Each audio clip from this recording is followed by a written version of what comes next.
Hi guys. I told you that I wanted to make a video explaining my story and kind of how I got started, long before my choice to even become a Beachbody coach, because I think that it's important for me to share with everyone a little bit about my history and some of the things that have happened in my life and how that has contributed to where I'm at today. I don't think that anyone is exempt from hardships, and disappointments and failures, and all of those things are what make you unique. And I've learned that you have to use the experiences that are kind of brought upon you in life to progress and to become better and to become the person that you want to be. So I wanted to take some time and kind of start from square one. Some of you watching this video haven't ever met me. You don't know me, and others do know me. Some of you went to high school with me or to college, coworkers. There's lots of people that contributed to my journey, so to speak. So just wanted to go over some things and kind of explain my perspective a little bit in all of this. So kind of starting from what I feel is most pertinent would be high school.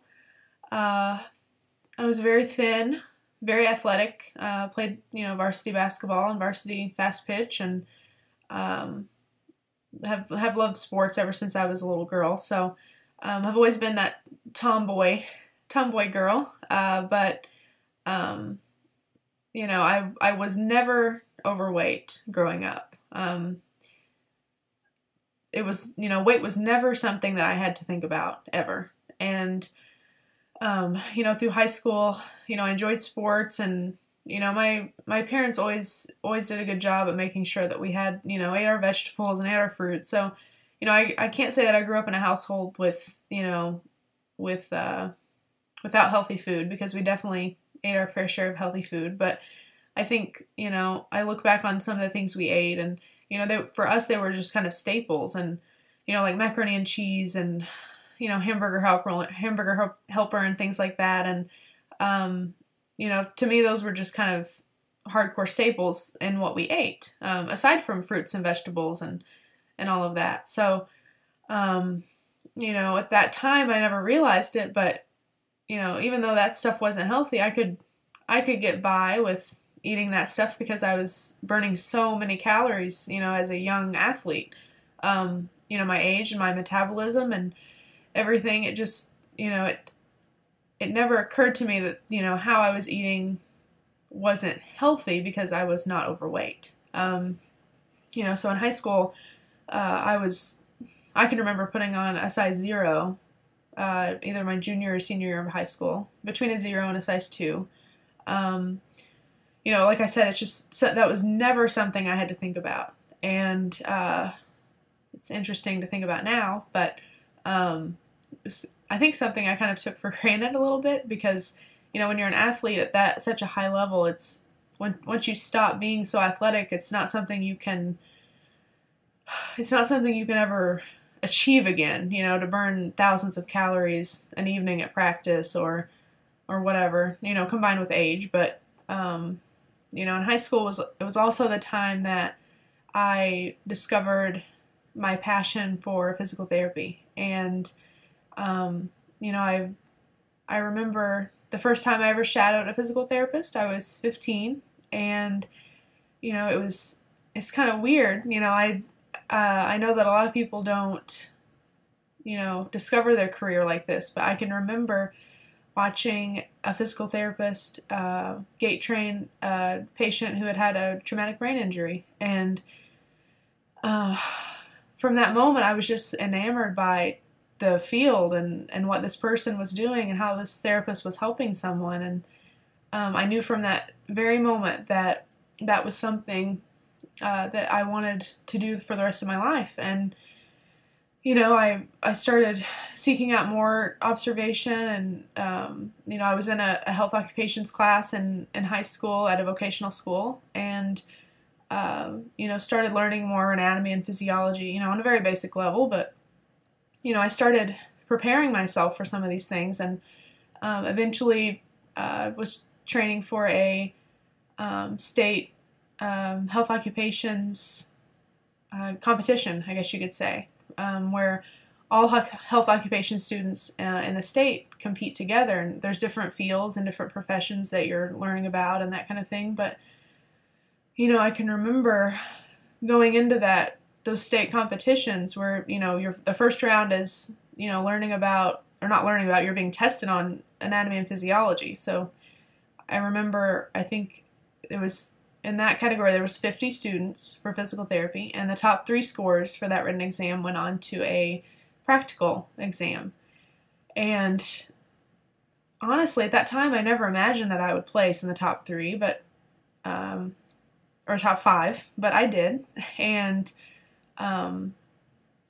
that gave me entry into the practical exam where we had to do modalities. And again, all of this was very basic. Obviously, we weren't therapists, but it kind of was a gateway into the realm of being a therapist and disciplining myself into that realm. So, after all of it was said and done, I ended up placing second and got to go to California and do all of that there. But, it was the first time I ever gotten on a plane, and it was really exciting. Physical therapy was, even at a young age, it was something that was already enabling me to do things that I had never done, So I made the decision to pass up basketball scholarships to some colleges and to go to a smaller private university and focus on my academics and my career, because, physical therapy was something that was incredibly important to me. So, through the first 2 years of undergrad, I managed a pretty healthy weight. I did gain some weight. I think, the average amount of weight that a person gains in college, probably 10 or 15 pounds. And, I was a human biology major, and all of that was pretty stressful, but, at that time I was also juggling a long-distance relationship. My boyfriend was going to college in another state, and all of that, so it was a pretty hard time.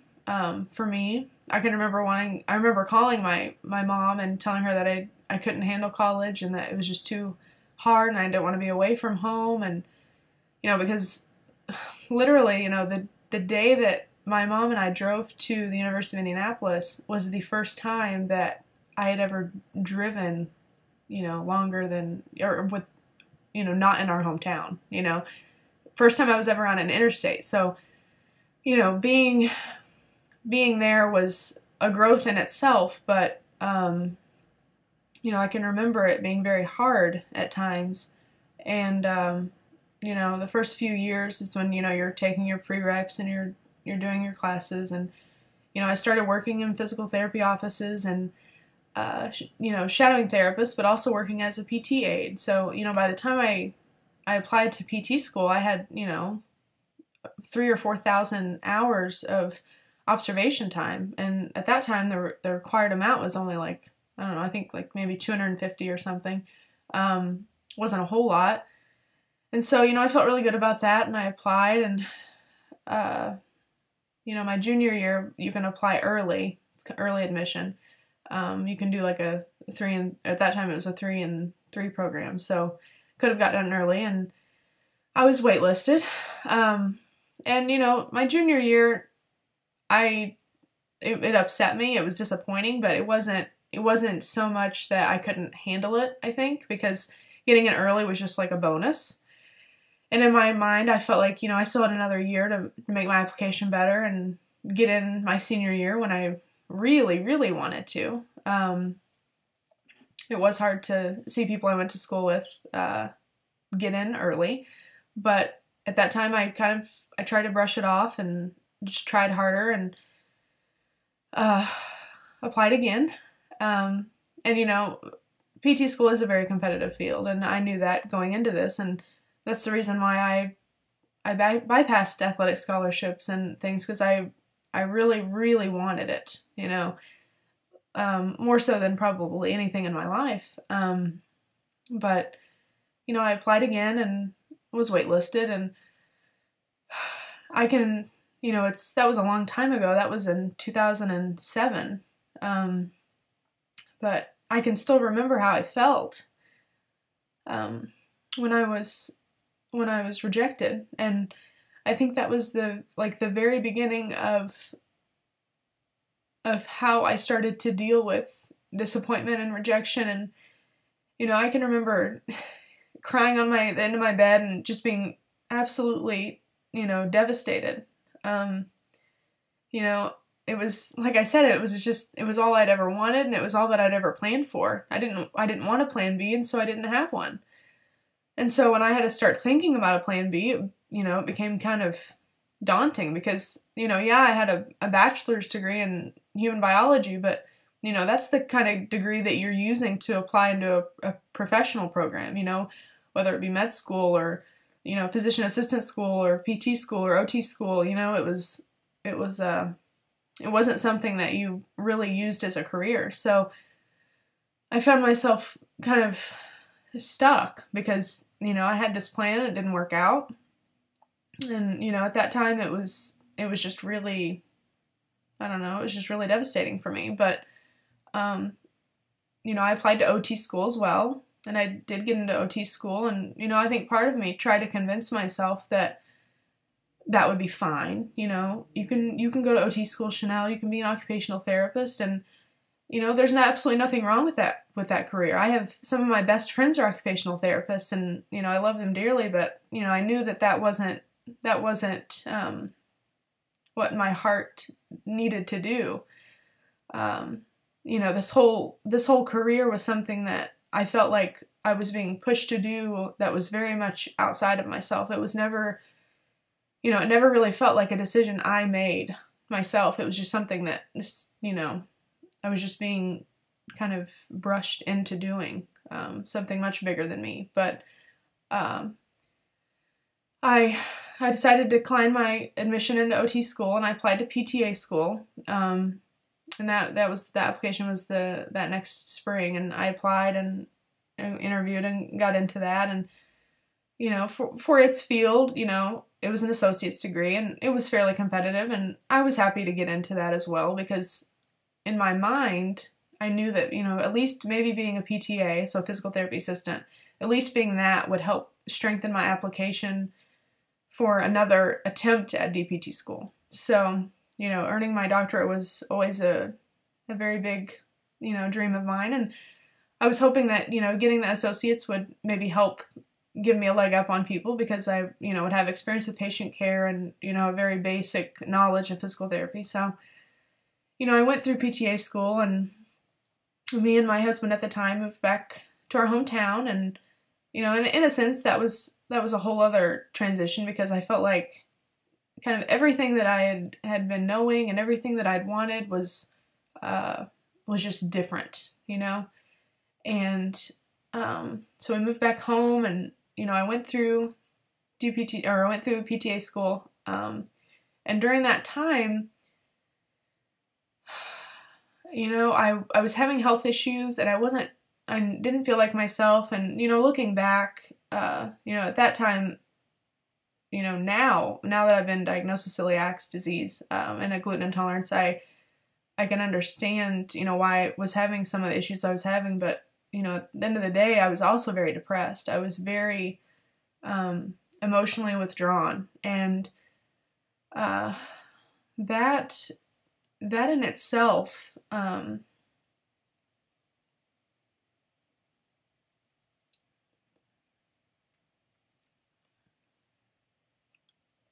that changed a lot of how my life was going. You know, I'd married my high school sweetheart, and, you know, we had been together for, we'd been together for about 7 or 8 years at that time.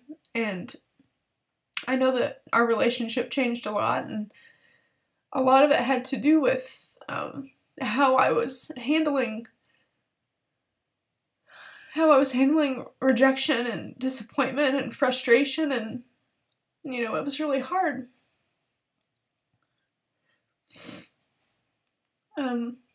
But, you know, I got through PTA school, and, you know, throughout PTA school I was, you know, working full-time for a government agency, doing some really awesome work, but, you know, it wasn't my passion. And I was also, you know, I also did other part-time jobs, so I was working a ton, you know, working like, oh my goodness, working like 60 to 70 hours a week for 2 years. I mean, that's a long time, and, you know, that also contributed to our relationship problem, but by the end, it really had taken a toll. And I've, you know, now, you know, of course I didn't realize it then, but now I realize that I was doing things, that a lot of stuff that didn't matter, just to kind of keep myself from feeling like how I was feeling, to keep myself from, like, realizing rejection and realizing all of that. And, you know, now, you know, I have all these other realizations, but at that time I had no idea that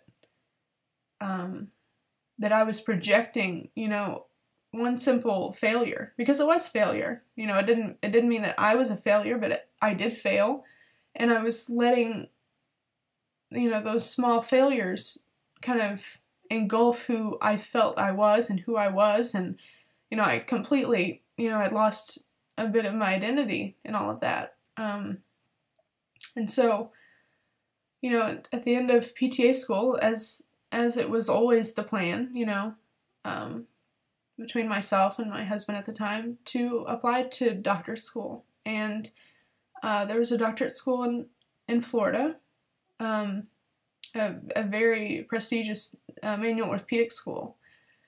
And, you know, we had decided that I would apply, and I did. You know, that was in the fall of 2009. And I ended up applying, and, you know, like I said, things were getting very distant and rocky, and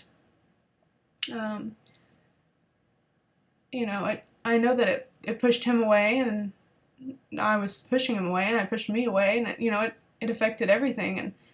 And at that time, you know, he decided that he felt it was time we have children, and, you know, that was something that I knew I couldn't do. I always knew, and, you know, it was a value that my parents instilled in me, to put my education first, and to follow my dreams, and, you know, to have kids when I was finished with that. And so, you know, we decided that it would be best if we parted at that time. And you know, we got separated in January of 2010. And it was in March. You know, like I said, it was a separation. We were trialing it out for a little bit, and in March, I had gotten a call from the University of St. Augustine, welcoming me for an interview. And that was a really, you know, a really bittersweet moment, because I knew, you know, kind of what was on the line. And it's, you know, sometimes it's really hard to do what, you know, you have to do in your heart.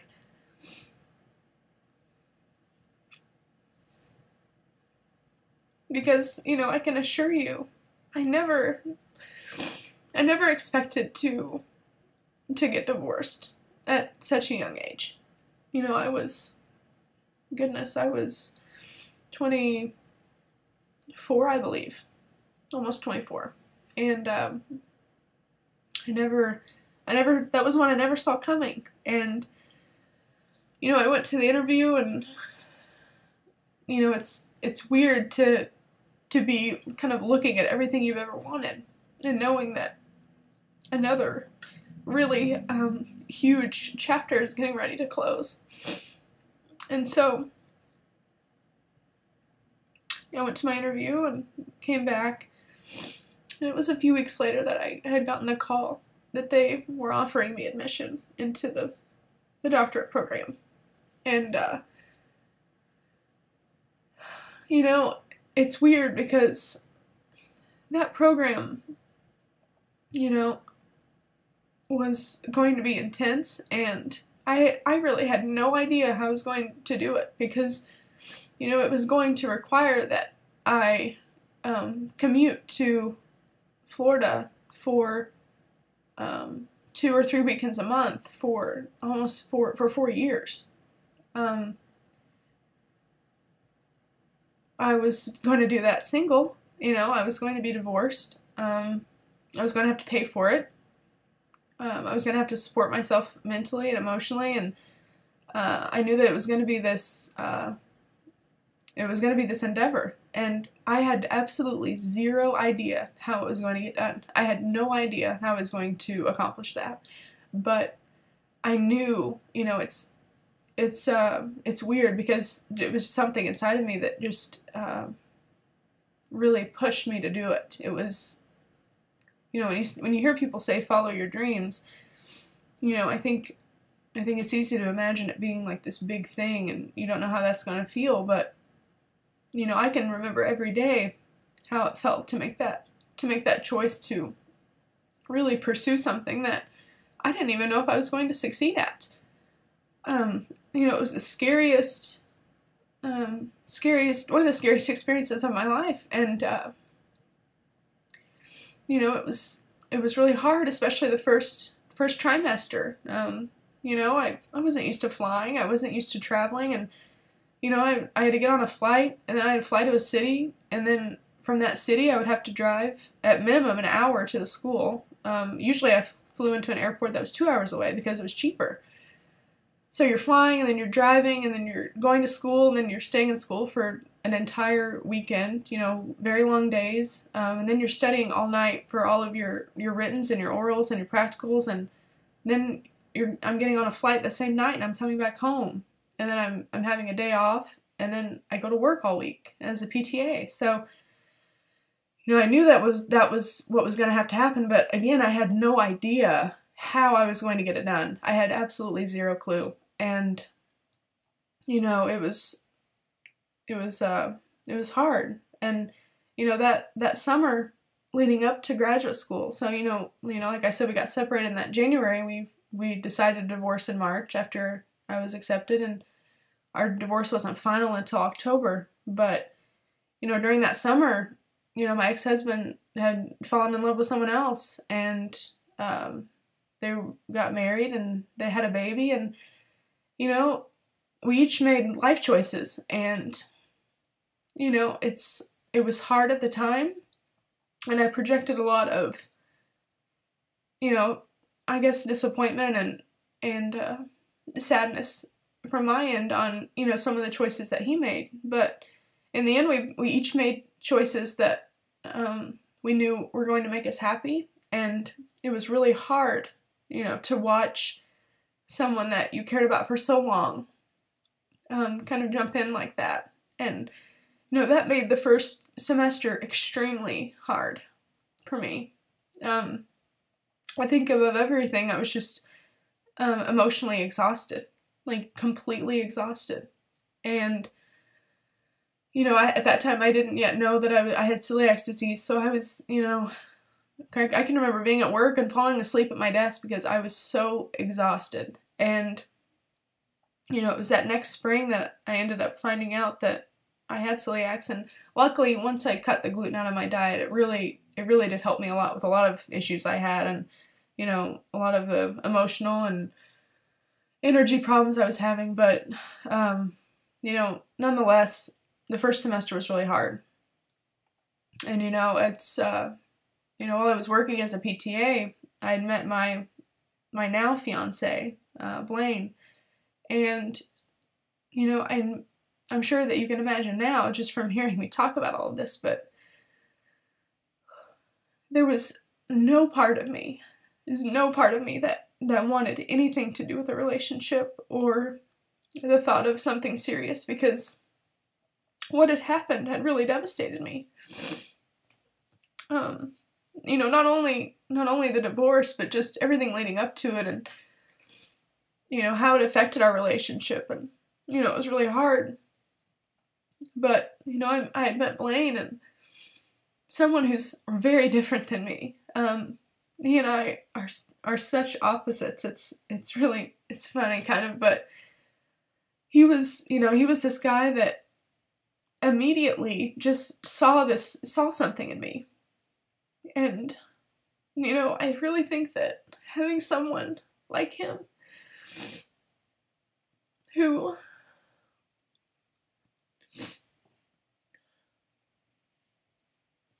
believed in what I wanted and all of the things that I had wanted, you know, for so long, who, you know, didn't know me. He didn't know me then. But, you know, when I would tell him about these things, he instantly just got it. And he was such a fan. And, you know, I'll get into a little bit more of that later, but it was again, a relationship with him was something that I didn't want, but it felt like something that I really didn't have a choice in, honestly. It felt like something that I had to pursue. And, you know, we've had plenty of rough times, and, you know, lots of therapy, and, you know, even therapy on just my own, and to get over a lot of the stuff. But, you know, we've been through a lot, and I credit so much of my success to him, and I'm very blessed to have met him. And you know, having a support system is absolutely invaluable to your life.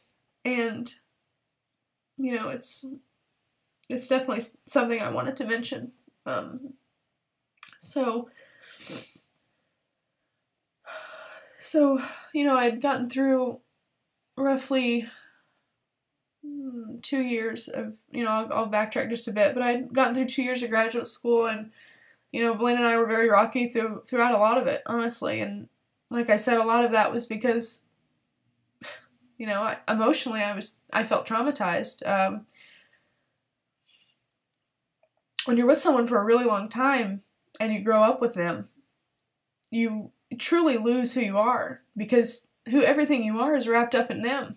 And, you know, I think that just happens naturally as you're in a relationship when you're younger. But as he and I, you know, parted ways and began talking less and less, it became kind of hard, because I felt like I didn't even know who I was anymore. You know, I can remember for at least a year, maybe a year and a half following our divorce, it was a routine thing to cry on the way to work. And, you know, it wasn't really an emotional cry. It was just like this disappointing, like, kind of a heart throb cry, like, you know, I just didn't know who I was. I felt very kind of confused. And, you know, when you're in that kind of a state and you're in a relationship, that makes it pretty impossible. You know, you can't progress a relationship when you're unsure of your own identity, and when you're projecting things about other relationships onto your new partner. And, you know, that all of that is inevitable when you haven't healed. And, you know, I didn't have a whole lot of time to heal, since, you know, following Warren and I's divorce versus to Blaine. And, you know, it was challenging. And he and I have had, you know, like I said, a lot of issues. And, you know, I'll get into how we've healed a little bit later. But, you know, a few years after graduate school, I can remember getting a call from a family member that one of my dear friends had passed away. And, you know, her and I, at one time, were so close. We were just so close. And, you know, she had, you know, died of reasons related to alcohol abuse. And it just made me so sad. And, you know, through the years knowing her, she had issues with self-esteem and confidence and feeling good about herself. And, it took about a year, I think, for some of that to soak into my brain. And, when I had found out that had happened, I really pushed away from Blaine a lot. And, he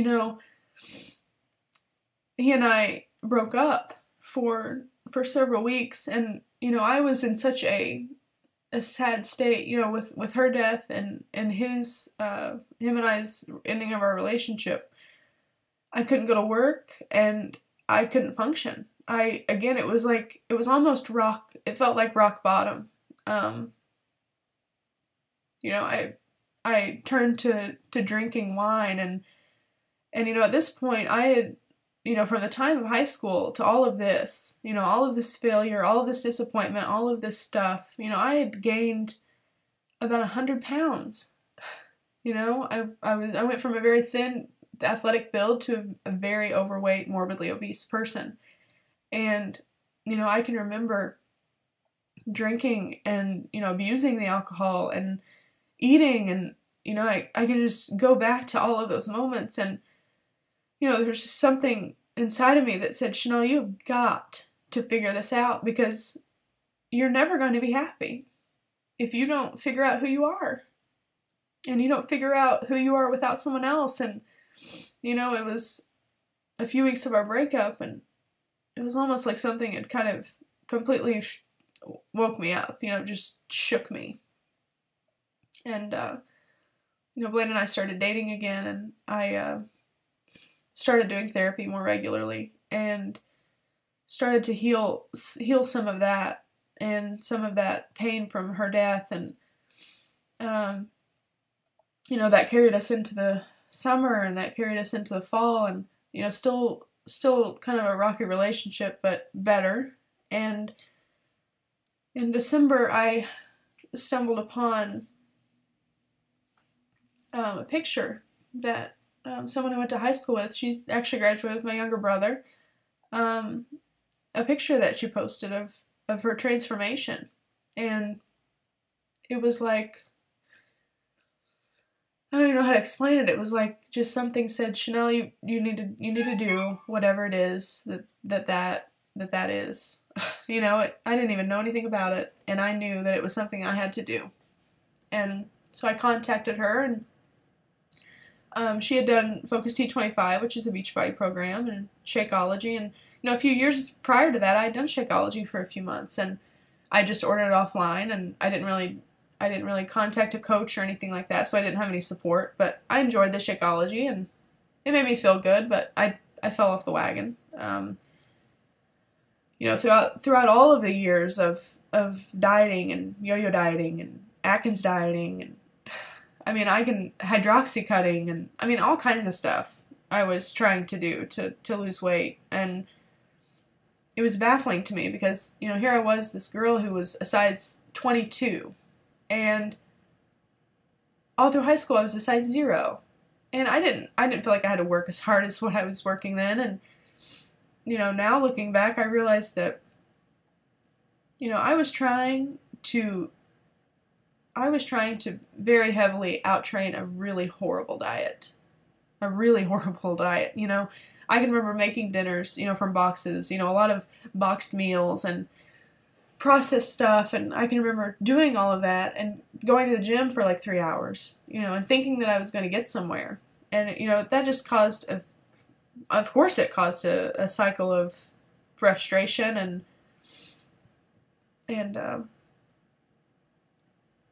I don't know, disappointment, clearly. But, I saw what she did, and I said, okay, you need to do this. And, I'd gotten the program from her, and I ordered the Shakeology, and, for 3 weeks in December, I did those things on my own. I didn't really talk to Brooke a whole lot about it. I kind of went solo, and in doing that, I did the workouts. I enjoyed the workouts. You know, as an athlete, I like working out. I enjoy that activity. But I didn't change my nutrition. I drank the Shakeology, but, you know, none of that really matters if you're not changing what you're putting in your body 4 to 6 times a day. And so at the end of December, I got nowhere, and I think I'd actually gained some weight. And, you know, I was in a very emotional way that December of 2013, because I was getting ready to prepare for my last year of doctorate school. And I had to go to South Carolina, and I had to go to Chicago, and I had to be by myself. And I had to live by myself and live in weird places and meet new people. And, you know, I'm a very introverted person, so I don't thrive in environments that are new and unknown, I guess you could say. But was very stressed out. You know, I remember crying a lot and being really upset about everything that was going to happen because I was terrified. At that time, I think I was I was definitely a control freak. I didn't trust myself. I didn't know how things were going to go. And, you know, we ended up, you know, he drove with me to South Carolina. And we went there, and there I was for 8 weeks on my, 8 weeks on my own. And I said, Chanelle, you're going to do this the right way. You're going to do this the way you know you need to do this. And I don't really know what it was that clicked in me at that time to kind of get my head out of my ass, but I did.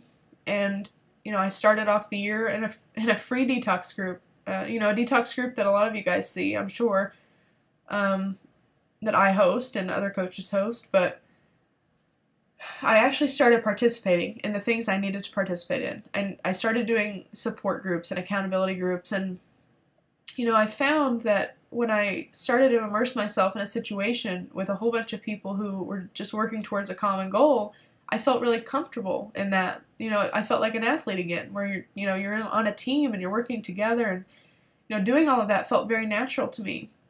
And so I did that detox, and, you know, it was a vegan detox, so no meat and no dairy, and it really helped me with discipline. It helped me understand the kind of mindset I needed. And I felt like if I could do that in a place where I didn't know anybody, where I was going to be very stressed out, very emotional, very lonely, that I could do anything. And, you know, I remember going to work at that clinic with people I didn't know, and showing my lunchbox and being the geek that ate the same thing every day, eating the chicken breast, eating the broccoli, you know, just because I knew I had to do it for me. You know, I didn't want to be, at that time I was a size 18, 20, and I just didn't want to be a person who felt like that. And I was determined that when I walked on that stage to earn my doctorate degree, that I was going to look like a person that had it together. I was going to look like a person who had mental strength and had discipline and respected myself. You know, I'm not sure it was ever about the size. It was about respect, and how much I respected me and cared for me and understood me. And, you know, after that detox group, I did other challenge groups with her, and, you know, where I posted pictures of my workouts and all of that, and my food and stuff. And, you know, by March, or by February, I'd had really good success. I was down to like a size 14, and, you know, I was really excited about it. And I knew Shakeology was something I had to have. It was going to be a non-negotiable. So here I am, not working. I mean, I'm working for free. I'm doing clinicals, so I'm not getting paid. I'm living on a savings account in South Carolina in a condo. And I knew I had to find a way to do the Shakeology and all the programs that I was enjoying. And so I signed up to be what they call a discount coach. So I got that cheaper. And so I did that. And, you know, I remember posting my first transformation photo, and feeling so happy about, you know, how I felt you know, I feel like I looked so much better, but just how I felt different, you know, when Blaine came to visit me for Valentine's Day, and I just felt so good. And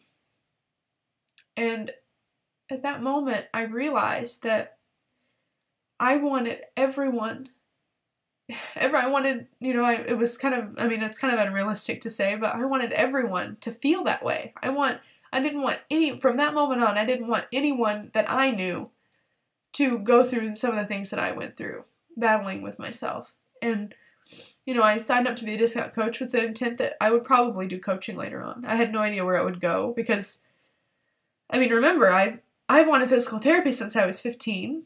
I was almost there. After 10 years of crap, I was almost there. And I didn't know what coaching would do. I didn't know how that was going to go. But I just knew that I had to have Shakeology, and so that's what I did.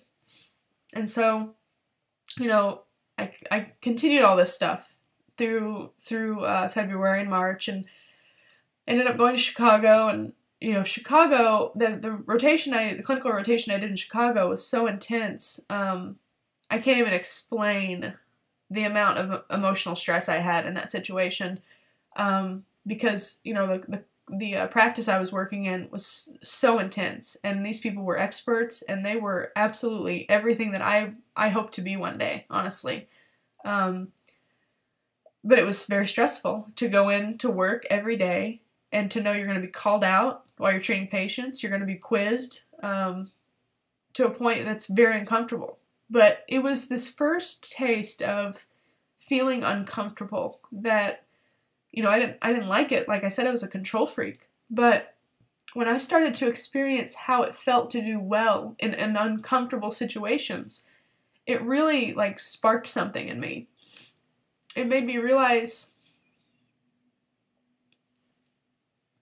you know, it made me think about how important struggles are in our life, and how we can use those things to become better people and to help other people. And, you know, after all of that, I decided that coaching was something I wanted to pursue in addition to physical therapy, because I realized that a lot of people just don't take risks, and a lot of people are afraid of failing to a point where they don't even try. And, you know, at that point, I'd failed plenty in my life, as you know now. I'd failed a lot. You know, my dreams had been shattered several times. I'd gotten divorced, you know, dealt with deaths and dealt with relationship and drama and, you know, just stuff, and weight gain. And, you know, so failure by then was something I was pretty accustomed to, but suddenly my perspective on failure was different. I felt like I needed to help people get through that, because on the other end of that is something really amazing.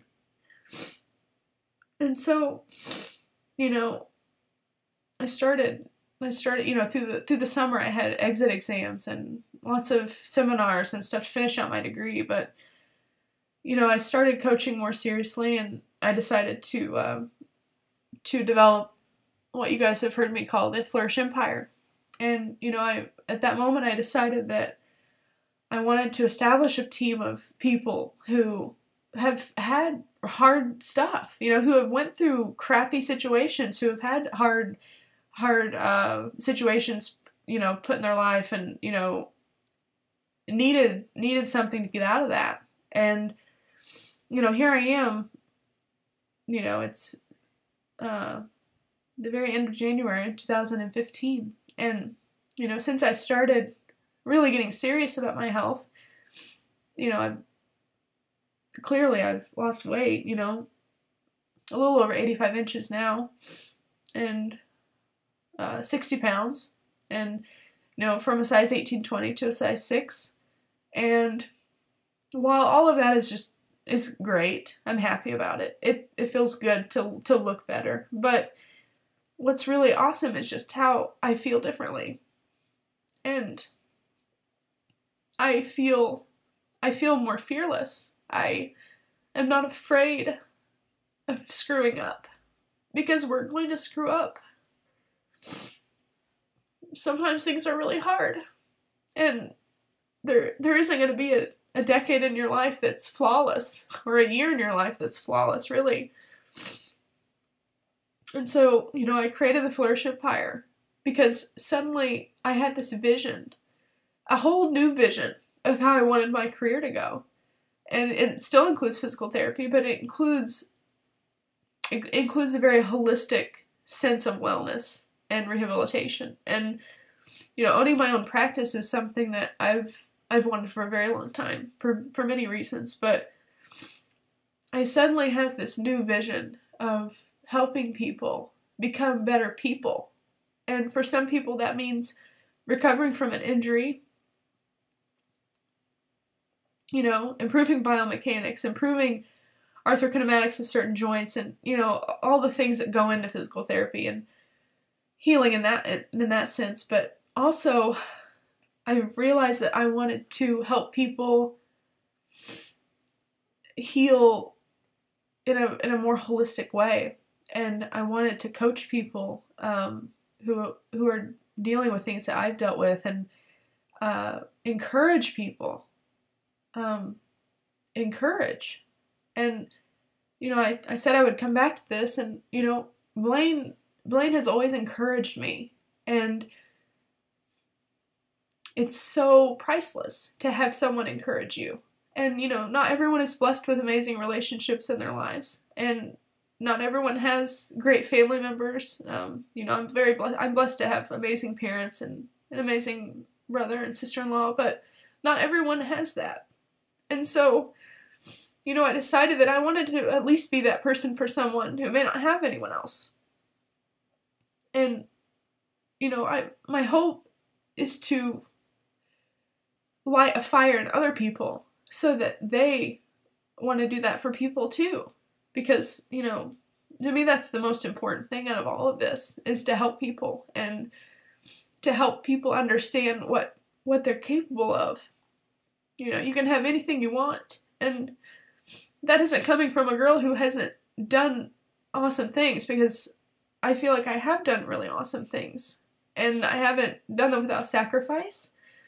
And I haven't done them without criticism or without weird looks or, I don't know, crazy suspicions, I'm sure. But doing, now looking at it, when I was 21 and I wanted PT school, I never imagined that I would appreciate everything that I've been through now at 29. But everything that I've been through has made me a much better person and a much better therapist and a better friend. Because experiences is everything, I think, in life. And,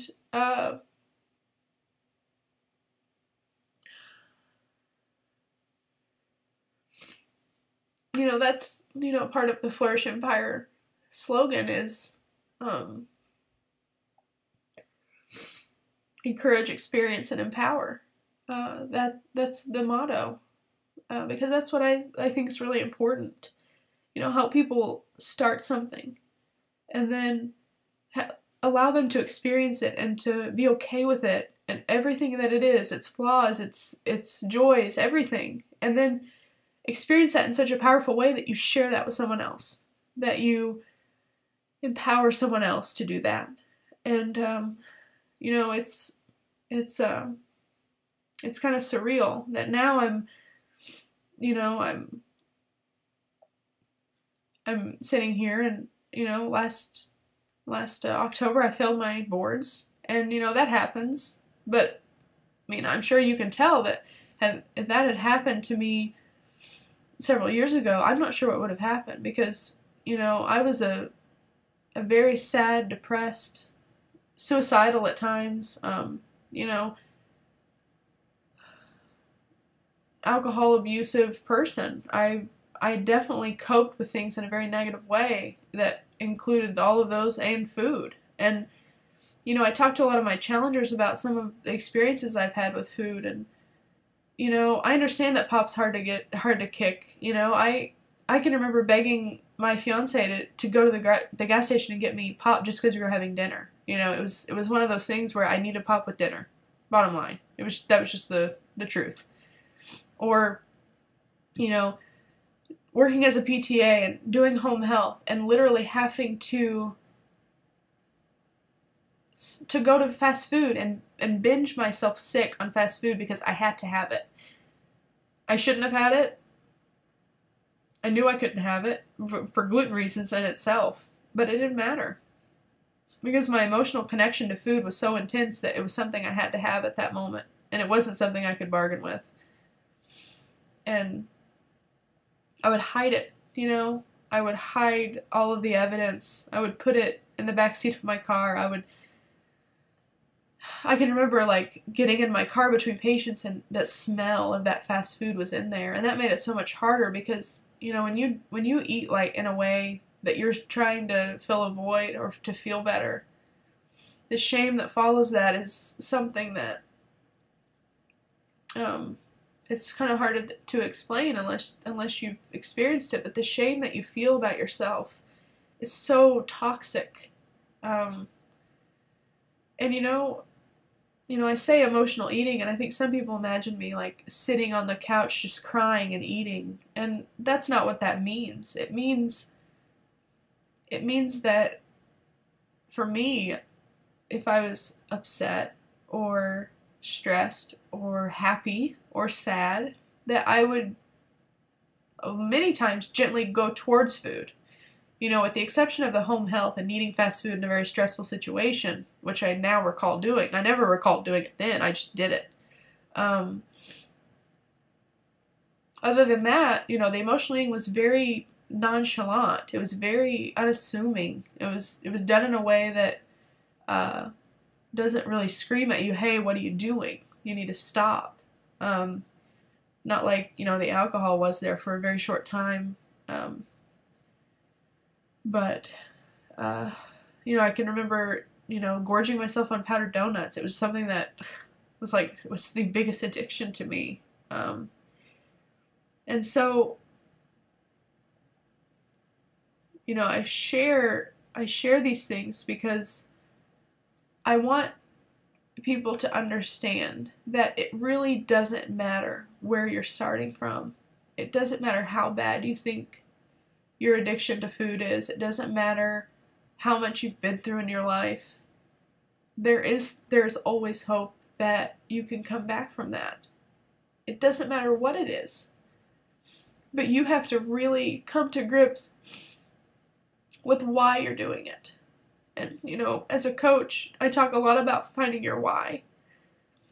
And it's not to lose weight. It always seems like that on the surface. And for me, it was like that on the surface for a long time. But when you really figure out why you need to be different about something, you do it. And there aren't excuses. It doesn't matter. You can say you can't afford it. You can say that you don't have the time. When you find your real why, when you find something and you find the reason that is going to make you stick to it, and it's going to make you accountable, and it's going to make you learn all of the triggers that you have as regarding your habits and your situation, you don't turn on it. You don't. And since I started, I'm not going to say that I don't ever have a feeling of an emotional need for food. It happens less and less, and honestly, in the past 4 or 5 months, it's happened very, very infrequently. But in the beginning, it was hard.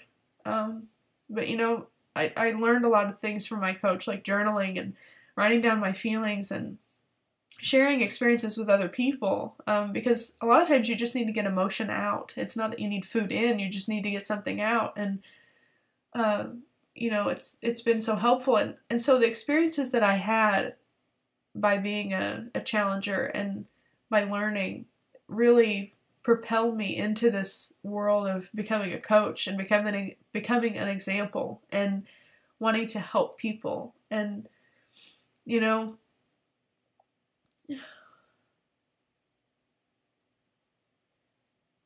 it doesn't matter where you start. You know, I started at a size 22. I've been as heavy as a size 22.